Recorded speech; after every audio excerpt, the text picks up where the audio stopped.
Hello बच्चों, आज हम साइंस चैप्टर 10 में समझेंगे कि काइनेटिक एनर्जी या पोटेंशियल एनर्जी क्या होती है। इस वर्ड को कुछ लोग किनेटिक भी प्रोनाउंस करते हैं, किनेटिक, और कुछ उसको काइनेटिक प्रोनाउंस करते हैं। तो काइनेटिक या किनेटिक एनर्जी को हम समझ लेते हैं। अभी आप मान लीजिए, आपने कई बार देखा होगा कि मान लीजिए एक भारी चीज़ मूव कर रही है। मान लीजिए ये भारी कोई बॉल है, फुटबॉल है, इसको आप किक मारते हैं और यहाँ पे मान लीजिए कोई छोटा बॉल पड़ा हुआ है, इससे टकराएगा, इसको भी डिस्प्लेस कर देगा। क्यों? क्योंकि जब ये मूव कर रहा है इसके अंदर कुछ एनर्जी आ जाती है। वो एनर्जी क्यों आती है? क्योंकि ये मूव कर रहा है और इस एनर्जी के कारण ये इसके ऊपर कार्य कर सकता है। हमने क्या समझा था पिछले वीडियो में? कार्य करने की क्षमता, capacity to do work, energy की डेफिनेशन है। तो इसके अंदर एनर्जी आ जाती है जब ये मूव कर रहा है, उसके कारण ये इसको मूव कर देता है, डिस्प्लेस कर देता है टकराने के बाद। तो ये जो एनर्जी आती है किसी ऑब्जेक्ट में मूवमेंट के कारण, उसकी मूवमेंट के कारण, उसे कहते हैं किनेटिक एनर्जी। तो जो भी ऑब्जेक्ट मूव कर रहा है उसके अंदर किनेटिक एनर्जी होगी। ठीक है, ये आपने इंपॉर्टेंट चीजें जो समझनी है।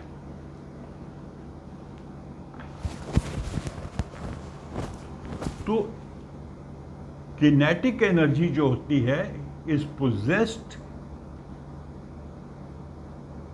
Bye a moving object.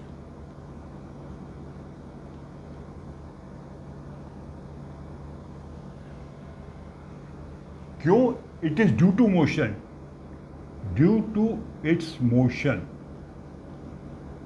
इसकी मोशन के कारण इसके अंदर एक एनर्जी आ जाती है, that energy to perform work, and it is called kinetic energy, kinetic energy. तो इसमें सबसे इंपॉर्टेंट चीज आपने समझनी है, ये कई जगह पे आपको ये कॉन्सेप्ट यूज करना पड़ेगा। तो मोशन, काइनेटिक एनर्जी, दो चीजों को आपने जोड़ देना है। मोशन मतलब कोई चीज मूवमेंट कर रही है तो उसके अंदर किनेटिक एनर्जी होनी ही है।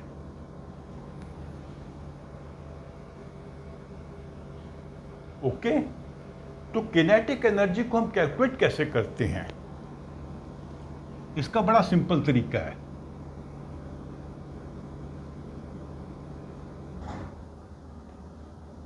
अगर एक ऑब्जेक्ट मूव कर रहा है विद यूनिफॉर्म वेलोसिटी v और इसका मास है m, तो इसके अंदर जो किनेटिक एनर्जी होगी दैट विल बी 1/2 mv²।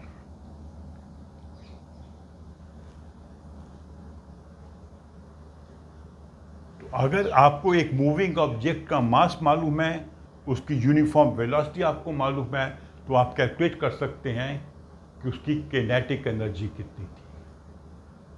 और अगर मान लीजिए एक ऑब्जेक्ट जो है शुरू में मूव कर रहा था विद वेलोसिटी u, हमने उसके ऊपर कुछ कार्य किया।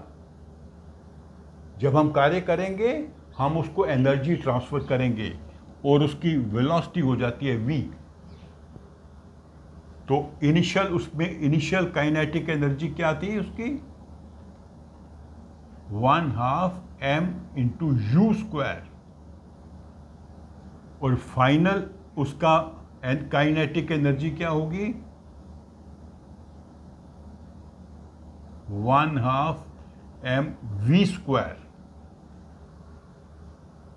तो अगर दोनों को माइनस कर देंगे, 1/2 mv², 1/2 mu², तो इतनी एनर्जी हमने उसमें ऐड की है, उसको ट्रांसफर की है। कैसे? उसके ऊपर कार्य करके। मतलब इतना कार्य उसके ऊपर करेंगे हम तो उसकी काइनेटिक एनर्जी बढ़ जाएगी फ्रॉम दिस टू दिस। कई बार आपका ऐसा क्वेश्चन आ सकता है कि एक ऑब्जेक्ट पे हमें कितना कार्य करना पड़ेगा कि उसकी काइनेटिक एनर्जी यहां से लेकर यहां आ जाए, बढ़ जाए। और नेगेटिव कार्य भी करना पड़ सकता है। कार में ब्रेक लगाई, वो 60 किलोमीटर पे चल रही थी और धीरे धीरे आके वो मान लीजिए 20 पे आ गई, 60 से 20 पे आई, तो उसकी काइनेटिक एनर्जी कम हो गई। काइनेटिक एनर्जी कम करने के लिए हमें उसके ऊपर नेगेटिव वर्क करना पड़ा, ब्रेक लगानी पड़ी। तो दोनों चीजें आप समझ रहे हैं। अगर आप उसकी वेलोसिटी को बढ़ा रहे हैं, 20 किलोमीटर से आप उसको 60 किलोमीटर पे ले जा रहे हैं, तो आपको पॉजिटिव वर्क करना पड़ेगा, उसकी काइनेटिक एनर्जी बढ़ेगी। लेकिन अगर आप उल्टा कर रहे हैं, 60 से उसको 20 पे ला रहे हैं, उसको स्पीड कम कर रहे हैं, तभी भी वर्क होगा, लेकिन नेगेटिव वर्क होगा और उसकी काइनेटिक एनर्जी कम हो जाएगी। ठीक है। तो काइनेटिक एनर्जी किसी भी ऑब्जेक्ट की आपने पता करनी है तो आपको दो चीजें मालूम होनी चाहिए कि उसका मास क्या है, उसकी यूनिफॉर्म वेलोसिटी क्या है। अगर वेलोसिटी वेरिएबल है, चेंज हो रही है, तो उसमें उसके काइनेटिक एनर्जी कम होगी या बढ़ेगी। उसके लिए उसके ऊपर वर्क करना होगा, नेगेटिव वर्क भी होगा, जैसे हमने कार को ब्रेक लगानी है। पॉजिटिव वर्क होगा जब हमने उसकी स्पीड को बढ़ाना है, उसकी वेलोसिटी को बढ़ाना है। ठीक है। तो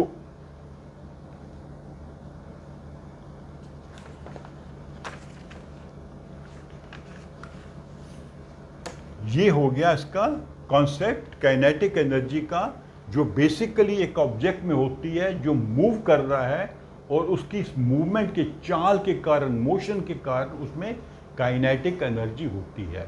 अगर वो स्थिर है तो काइनेटिक एनर्जी जीरो, क्योंकि वेलोसिटी जीरो हो जाएगी।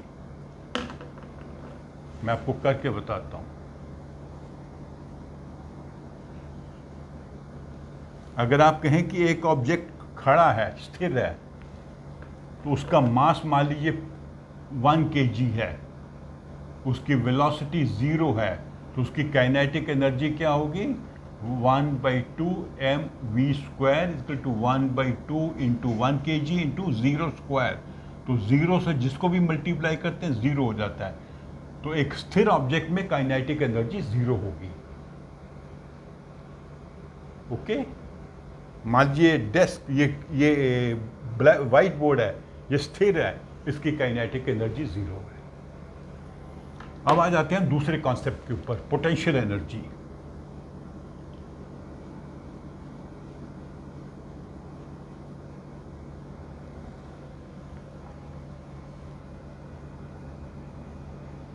ये मान लीजिए एक धनुष बाण है, तो नॉर्मली क्या करता है आर्चर? इसको पीछे खींचता है स्ट्रिंग को, तो क्या होगी? इसकी शेप ऐसे हो जाती है।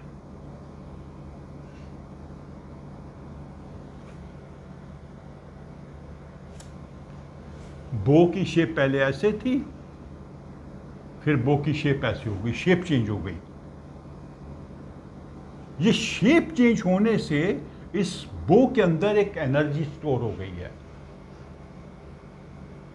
वो एनर्जी के कारण जब हम इसको रिलीज करेंगे एरो को, वो भागेगा सीधा आगे, अपने टारगेट की ओर जाएगा। या आपको ध्यान होगा, आजकल तो ज्यादा होता नहीं है, एक अच्छा ये जो टॉयज होते हैं जिसको कहते हैं चाबी वाला टॉय, आजकल तो सब बैटरी से चलते हैं। चाबी वाले टॉय में क्या होता था? उसकी चाबी घुमानी पड़ती थी। घड़ियां होती थी चाबी वाली, चाबी घुमानी पड़ती थी। चाबी का मतलब क्या होता है? उसके अंदर एक स्प्रिंग होता है। तो जब हम इसको चाबी घुमाते हैं तो ये स्प्रिंग जो है टाइट हो जाएगा। अब जब इसको रिलीज करेंगे टॉय को, वो भागेगा। क्यों भागेगा? इसके अंदर एक एनर्जी आ गई जब हमने इसकी चाबी घुमाई।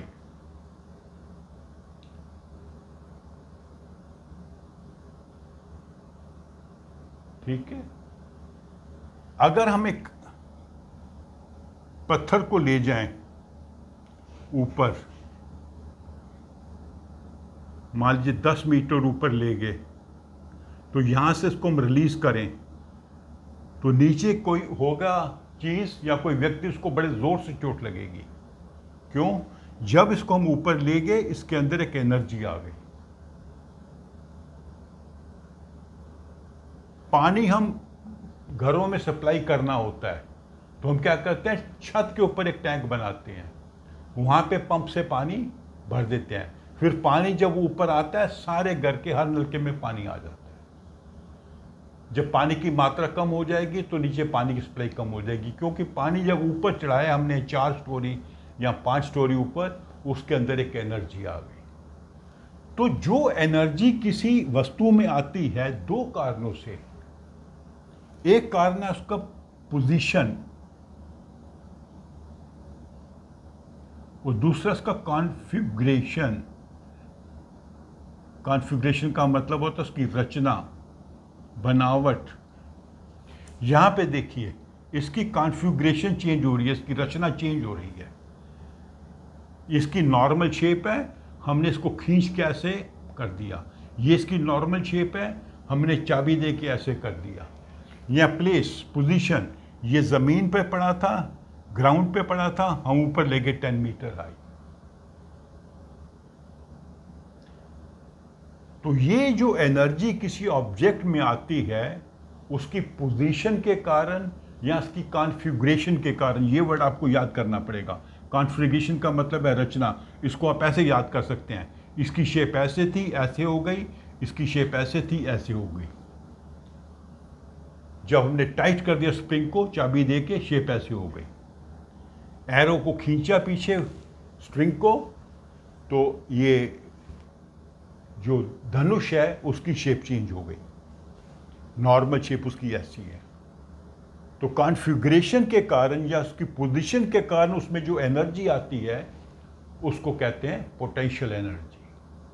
और ये एनर्जी भी कोई कार्य कर सकती है। जैसे इसमें क्या है, ये जो एरो है आप शूट कर सकते हैं, ये जाएगा 10 मीटर, 20 मीटर, 50 मीटर, जितना भी इसमें एनर्जी होगी।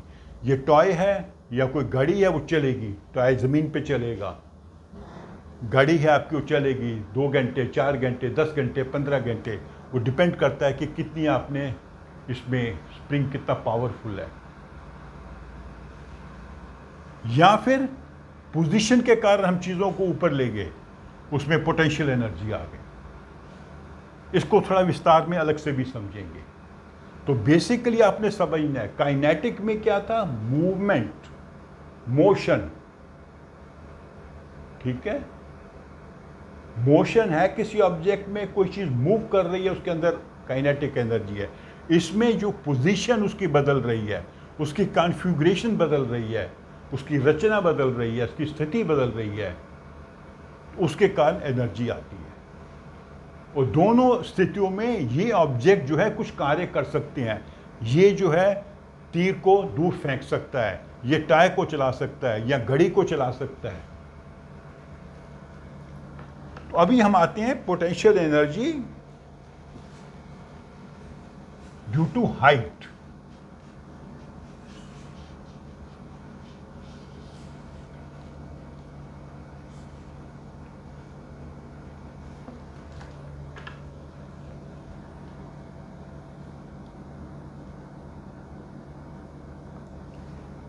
Potential energy of an object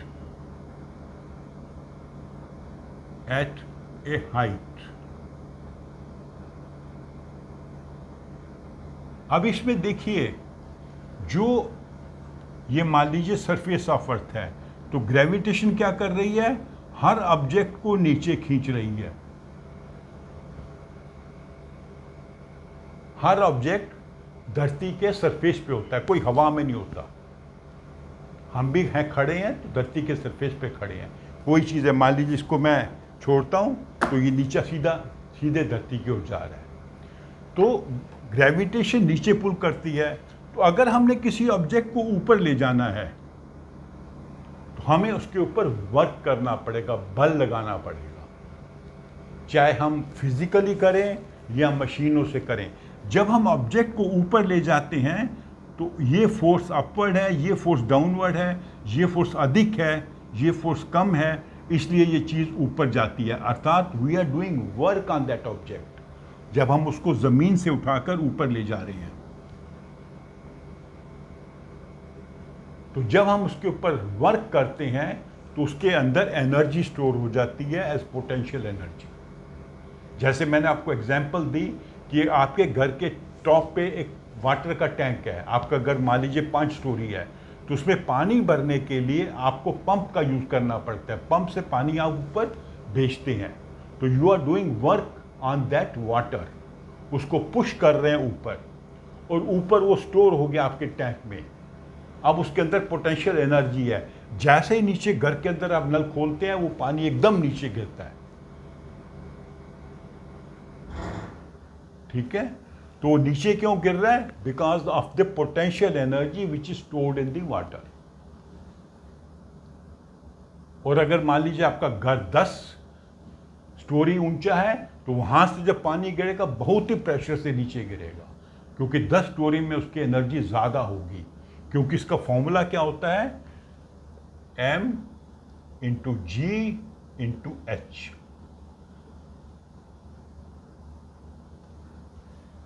जैसे किनेटिक एनर्जी का फॉर्मूला था 1/2 m इंटू वी स्क्वायर।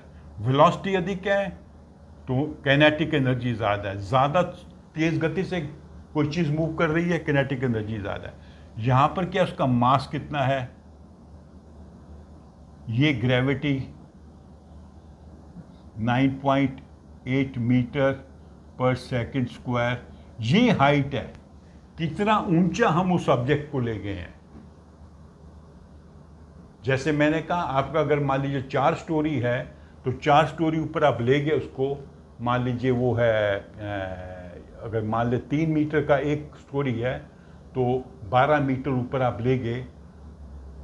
अगर वो 8 स्टोरी है तो आप 24 मीटर ऊपर ले गए। जितना ऊपर आप लेते जाएंगे उसकी पोटेंशियल एनर्जी बढ़ जाएगी।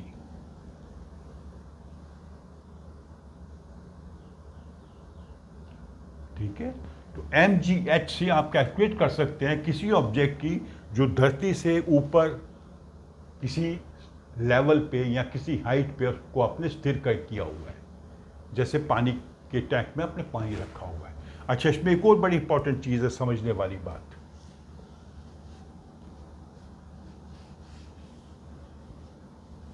इसका फॉर्मूला क्या था? m into g into H.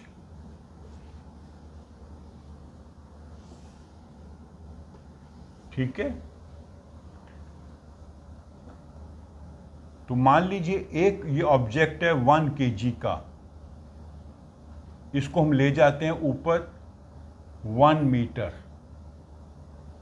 धरती से, और दूसरे ऑब्जेक्ट वो भी 1 kg का है, लेकिन उसको हम क्या करते हैं? सीधा नहीं ले जाते ऊपर, पहले ऐसे ले जाएंगे, फिर ऐसे ले जाएंगे, फिर ऐसे ले जाएंगे, फिर ऐसे ले जाएंगे, फिर ले जाएंगे यहाँ पे।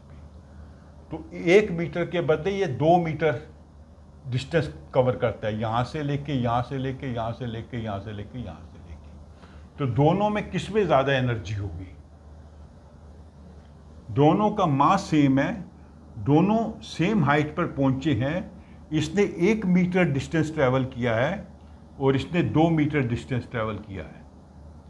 किसमें एनर्जी ज़्यादा होगी? अगर आप फॉर्मूले को देखेंगे तो इसमें क्या है? 1 kg, जी है 9.8, हाइट है 1 मीटर, तो उसका कितना हो जाएगा? 9.8 जूल्स आंसर होगा। इस वाले में क्या होगा?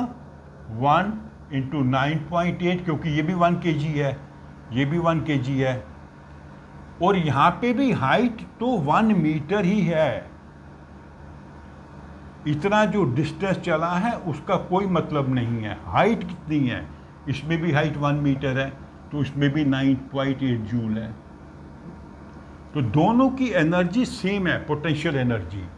चाहे इसने 1 मीटर का डिस्टेंस ट्रैवल किया है और इसने 2 मीटर का डिस्टेंस ट्रैवल किया है, हमने हाइट देखनी है, स्ट्रेट हाइट। तो ऐसे क्वेश्चन में आपने ध्यान रखना है, ठीक है नहीं। मान लीजिए इंक्लाइन प्लेन से आप ले गए कोई चीज ऊपर, इंक्लाइन प्लेन होता है ऐसा टेढ़ा, तो यहां से मान लीजिए आप एक 50 केजी का स्टोन पुश करके यहां ले जाते हैं, और ये मान लीजिए 10 मीटर है, तो इसकी आपने पोटेंशियल एनर्जी देखनी तो यहां से देखनी है, ये कितनी हाइट है, ये मान लीजिए 2 मीटर है, तो 2 मीटर इंटू 50, मान लीजिए 50 केजी है, ये 50 केजी इंटू 2 मीटर इंटू 9.8, ये जी की वैल्यू है, इसे कैलकुलेट करेंगे। ये 10 मीटर जो आपने इसको पुश किया है वो कंपनी का होगा, mgh फॉर्मूला है, mgh। इस टाइप के क्वेश्चन कई बार आ जाते हैं, वो बोलेंगे कि इंक्लाइन प्लेन से हमने मूव किया to a height of 2 metre, तो बस जैसे ही आपने हाइट पढ़ा इसको भूल जाना है, 2 मीटर से आप कैलकुलेट करेंगे इसकी पोटेंशियल एनर्जी कितनी है, ठीक है। तो ऐसा करते हैं, इसको यहाँ विराम देते हैं, अगले चैप्टर में समझेंगे हम कि एनर्जी को जो है change of form of energy कैसे होता है, और रेट ऑफ वर्क, जो इसके लास्ट 1-2 टॉपिक हैं। ओके, तो आप मेरी वीडियो को लाइक करो, अपने फ्रेंड्स के साथ शेयर भी करो। Thank you.